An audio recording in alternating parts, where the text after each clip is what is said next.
আজ আমরা বিকেলে কোথায় গেলাম, কিসের জন্য গেলাম, তার পাশাপাশি দুপুরে কি রান্নাবান্না করেছিলাম তার একটা ভিডিও নিয়ে চলে আসলাম। আমার ভিডিওটি যদি ভালো লেগে থাকে আমার পেজে একটা লাইক একটা ফলো দিয়ে রাখবেন। Welcome to my page. Hello everyone, আসসালামু আলাইকুম। আশা করছি আপনারা সবাই ভালো আছেন। আলহামদুলিল্লাহ আমরা অনেক ভালো আছি। আজ সকালে নাস্তার জন্য দোকান থেকে পরোটা তার সাথে ডাল ভাজি কিনে নিয়ে আসা হয়েছিল। সকালে নাস্তার জন্য তেমন কিছু ছিল না বাসায়, এই জন্য দোকান থেকে নাস্তা কিনে নিয়ে আসা হয়েছিল। তারপর আমরা সবাই একসাথে বসে সকালে নাস্তাটা করে নিয়েছিলাম আলহামদুলিল্লাহ। যেহেতু দুপুরে রান্না একটু দেরিতে বসাচ্ছি তার জন্য আবিদকে আমি প্রথমে গোসল করিয়ে দিলাম, তারপর ওকে একটু সুন্দরভাবে রেডি করে ঘরে বসিয়ে দিলাম। কারণ বাহিরে তো একটু পরপরই বৃষ্টি হচ্ছে, বাহিরে তেমন যাওয়া যায় না, বাসাতেই ঘরের ভিতরেই থাকতে হয়। এই জন্য সকালে ওকে আমি গোসল করিয়ে বাসা রুমের ভিতরে বসিয়ে দিয়েছি, ও খেলাধুলা করছিল। তারপর আমি এখানে দুপুরে রান্নাবান্নার আয়োজন শুরু করে দিলাম। সবকিছু প্রথমে কাটাকুটা করে নিয়ে পরিষ্কার করে ধুয়ে নিয়েছি। তারপর সবকিছু একসাথে নিয়ে আমি পাকের ঘরে চলে গেলাম দুপুরে রান্না বসানোর জন্য। প্রথমে কিন্তু আমি ভাতটা রান্না করতে বসিয়ে দিয়েছি একটা চুলোতে। এখন আমি উস্তা ভাজিটাও করে নেব। আজ দুপুরে উস্তা ভাজি তার সাথে একটি মাছের তরকারি রান্না করব। প্রথমে কিন্তু আমি উস্তা ভাজিটা রান্না করে নামিয়ে নিলাম। এখন আমি মাছের তরকারিটা রান্না করব। তার জন্য কিন্তু প্রথমে মাছগুলো ধুয়ে আমি হলুদ মরিচ লবণ মেখে রেখেছিলাম। এখন একটি কড়াইতে পরিমাণ মতন তেল, তারপর আমি এক এক করে সবগুলো মাছ দিয়ে ভালোভাবে এপাশ ওপাশ করে লাল লাল করে ভেজে মাছগুলো নামিয়ে নিলাম। আজ আমি এই মাছগুলো দিয়ে কচুর মুহি তরকারি রান্না করব। তার জন্য কিন্তু আমি প্রথমেই মাছগুলো ভেজে নিয়েছি, তার পাশাপাশি কচুগুলো একটু সিদ্ধ করে নিয়েছিলাম। এখন তরকারিটা রান্না করতে বসাবো, তার জন্য কড়াইতে আরও কিছু পরিমাণ তেল দিলাম। তারপর পেঁয়াজ কুচি দিয়ে পেঁয়াজটা ভালোভাবে কিছুক্ষণ ভেজে নিয়েছি। পেঁয়াজটা যখন কিছু ভাজা হয়ে যাবে তারপর আমি এখানে কিছু আদা রসুনের পেস্ট দিলাম।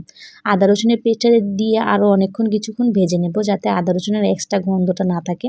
তারপর আমার সব কিছু ভাজা হয়ে গেলে আমি পরিমাণ মতন করে পানি দিলাম। এখন সব ধরনের গুঁড়া মশলাগুলো দিয়ে দেবো। যেমন আমি এখানে দিয়েছিলাম হলুদের গুঁড়া, মরিচের গুঁড়া, ধনিয়ার গুঁড়া, লবণ, সব কিছু দিয়ে ভালোভাবে আমি মশলাটা অনেকক্ষণ কষিয়ে নিয়েছি। যতক্ষণ না পর্যন্ত মশলার উপরে তেলটা বেশি উঠবে ততক্ষণ পর্যন্ত আমি মশলাটা অনেকক্ষণ কষিয়ে নিতে হবে। দেখুন দেখতে দেখতে কিন্তু আমার মশলাটা ভালোভাবে কষানো হয়ে গেছে, উপরে কিন্তু তেলটা সুন্দরভাবে বেশি উঠেছে। তারপর আমি এখানে সিদ্ধ করা রাখা কচুটা দিয়ে দিলাম। কচুটা দিয়ে এখন ভালোভাবে মশলাটার সাথে নাড়াচাড়া করে অনেকক্ষণ মিশিয়ে নেব। আরও কিছুক্ষণ যাতে কচুটা সিদ্ধ হয়ে যায় ভালোভাবে, আর কষানোর জন্য আমি এটাকে ঢাকনা দিয়ে ভালোভাবে আমি অনেকক্ষণ জাল করে তরকারিটা রান্না করে নেব। যেহেতু কচুরমুখিটা আমি সিদ্ধ করে নিয়েছি, এখন এটাকে আমার বেশিক্ষণ কষাতে হবে না। তারপরেও আমি মোটামুটি অনেকক্ষণই কষিয়ে নিয়েছি। দেখুন আমার কিন্তু তরকারিটা সুন্দরভাবে কষানো হয়ে গেছে এবং কচুরমুখিটার ভিতরে সব ধরনের মশলা কিন্তু সুন্দরভাবে একদম ঢুকে গেছে। তারপর আমার তরকারিটা ভালোভাবে কষানো হয়ে গেলে আমি এখানে পরিমাণ মতন করে ঝোল দিয়ে দিলাম। তারপর ভাজা মাছগুলো উপরে দিয়ে আমি এটাকে আরও কিছুক্ষণ জাল করে নেব। দিয়ে তরকারিটাকে আমি রান্না করতে করতে এখানে আমি কিছু নারিকেল কুচি করে রেখেছিলাম, সেখানে আমি চিনি তারপর মুড়ি দিয়ে মেখে নেব। আমার কাছে তো এই মুড়ি দিয়ে নারিকেল মাখাটা খেতে অনেক বেশি ভালো লাগে। তার পাশাপাশি আবির তাজগুলো খেতে অনেক পছন্দ করে, এই জন্য আজ দুপুরে নারিকেল আর মুড়ি চিনি দিয়ে মেখেছিলাম। আমরা সবাই একসাথে বসে খেয়ে নিয়েছিলাম, রান্না করার ফাঁকে কিছু খেয়ে নিয়েছিলাম। অনেকদিন পরে খেয়েছি, অনেক ভালোই লেগেছে খেতে। আমার কাছে তো ভালোই লেগেছে, আবির তাজগুলো অনেক মজা করে খেয়েছিল। এদিকে মুড়িটা খেতে খেতে ওদিকে কিন্তু আমার মাছের তরকারিটা একদম সুন্দরভাবে রান্না করা হয়ে গেছে, ঝোলটা কমে এসেছে। তারপর আমি কিন্তু জিরা গুঁড়ো দিয়ে মাছের তরকারিটা নামিয়ে নেব। দেখুন মাছের তরকারির কালারটা দেখতে কত সুন্দর দেখাচ্ছে, কি সুন্দর করে তরকারিটা আমার রান্না করা হয়ে গেছে। মাছের তরকারির কালারটা কিন্তু অনেক সুন্দর এসেছে, তাই না? দেখতে সুন্দর দেখাচ্ছে, খেতেও কিন্তু অনেক বেশি মজা হয়েছিল। তারপর দেখতে দেখতে আমার মাছের তরকারিটা রান্না করা হয়ে গেছে। তারপর আমি জিরা গুঁড়ো দিয়ে মাছের তরকারিটা নামিয়ে নিলাম। দেখুন মাছের তরকারির কালারটা কত সুন্দর দেখাচ্ছে, মাশাআল্লাহ। খেতেও কিন্তু অনেক বেশি মজা হয়েছিল।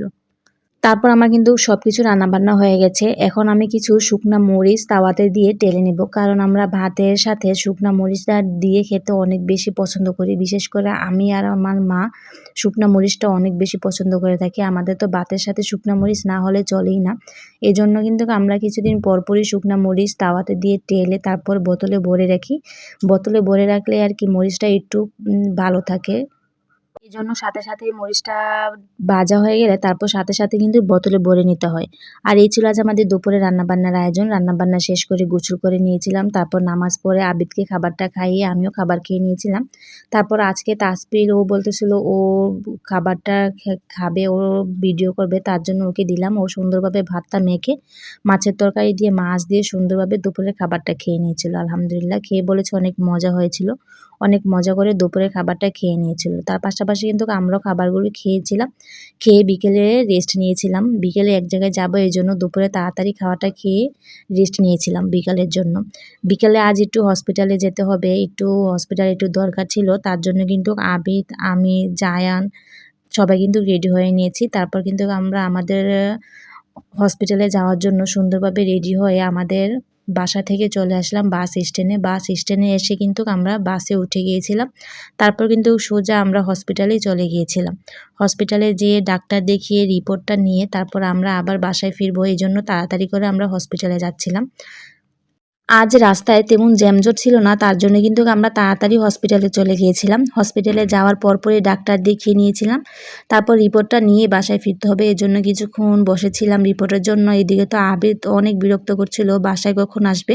ওকে বলেছিলাম বাসায় থাকার জন্য, কিন্তু ও তো নাছোড়বান্দা, আমার পিছু ছাড়বে না, ও আমার সাথেই যাবে। এজন্য ওকে নিয়ে নিয়েছিলাম। তারপর আমাদের রিপোর্টটা চলে এসেছে। রিপোর্টটা নিয়ে আমরা আবার বাসার উদ্দেশ্যে রওনা দিয়ে দিব।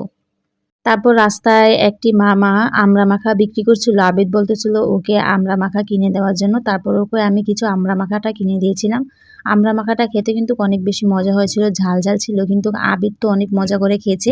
খেয়ে তো বলতেছিল অনেক ঝাল ছিল। তারপর ওকে কিছু ঠান্ডা পানি খাওয়াতে হবে এর জন্য। তারপর কিন্তু ওকে আমি আখের রস কিনে দিয়েছিলাম ঝালের কারণে। ও তো তারপর আখের রসটা অনেক মজা করে খেয়ে নিয়েছিল। তার পাশাপাশি কিন্তু আমরাও আখের রসটা খেয়েছিলাম। খাওয়া দাওয়া শেষ করে তারপর বাসার জন্য কিছু ফুচকা, চটপুটি এসব কিনে বাসায় চলে এসেছিলাম। বাসায় এসে তারপর আমরা সবাই একসাথে বসে ফুচকা আর চটপুটি খেয়ে নিলাম। আলহামদুলিল্লাহ, আর সারা দিনটা অনেক ভালো কেটেছে। বাসায় এসেই দেখি কারেন্ট নাই। কি আর করার, অন্ধকারে বসে বসে ফুচকার ভিতরে আমি পুরটা ভরে নিয়েছিলাম। তারপর টকটা দিয়ে ফুচকাটা খেয়ে নিয়েছিলাম। তাসপিল, আবিদ বা বাসার অন্য সবাই ফুচকাটা খেয়ে বলল টকটা খেতে অনেক বেশি মজা হয়েছিল। ওদের কাছে নাকি টকটাই অনেক বেশি ভালো লেগেছে। আমার কাছে তো ফুচকাটা অনেক ভালোই লেগেছে খেয়ে। আর এই ছিল আজ আমাদের সারাদিনের একটি ফুল ভিডিও। আমার ভিডিওটি যদি ভালো লেগে থাকে আমাদের সাথেই থাকবেন, লাইক, ফলো, সাবস্ক্রাইব করে তানজিন আক্তার ব্লগের পাশেই থাকবেন। সবাইকে অনেক ধন্যবাদ।